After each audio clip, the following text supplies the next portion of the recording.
Մենք շատ ուշադրություն ենք դարձնում երեխաների առողջ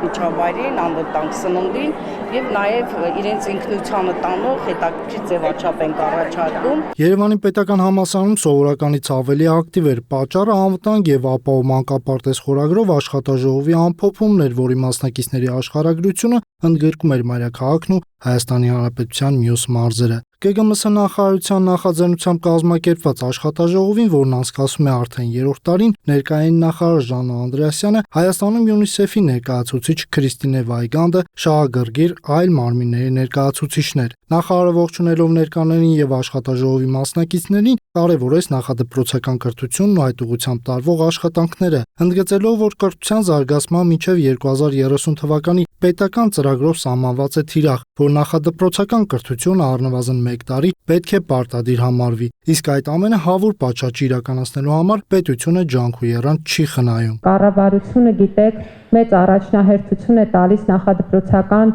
ծառայությունների հասանելիությանը։ Սա մեր կարևոր անելիքներից է եւ վստահաբար 500 մանկապարտեզների եւ նախակրթարանների ծրագիրը գալու է մեր երկրում նախադպրոցական կրթությունը եւ ծառայությունները հասանելի դարձնելու երեխաներին եւ կառավարության ծրագրի համապատասխան մեր բոլոր երեխաներին։ Հայաստանում ՅՈՒՆԻՍԵՖ-ի մշտական ներկայացուցիչ Քրիստինե Վայգանդը կարևորեց պետական մարմինների կողմից տարվող մշտական աշխատանքները եւ արդյունավետ գործակցությունը միջազգային կառույցների հետ նախադպրոցական կրթության որակի բարելավման եւ զարգացման առումով։ ՅՈՒՆԻՍԵՖ-ը երկար տարիներ է գործունեություն է ծավալում Հայաստանում։ Մենք գործակցում ենք կրթության, գիտության, մշակույթի, սպորտի նախարարության, շահագրգիռ այլ մարմինների հետ։ Կազմակերպությունը կարևորում է նախադպրոցական կրթությունը, երեխաների գիտակից կյանքի ձևավորման ընթացքը ճիշտ ուղու վրա դնելը եւ ուրախ ենք, որ նախադպրոցական ներառական կրթությունը մեծ ուշադրություն է դարձվում պետական մակարդակով։ Մինչև աշխատաժողովի մեկնարկը հյուրերը ծանոթացել են կազմակերպված էքսպոյին, որտեղ նախադպրոցական ուսումնական հաստատությունները ներկայացրել են դիդակտիկ աշխատանքներ, մեթոդական ուղեցույցներ եւ այլն։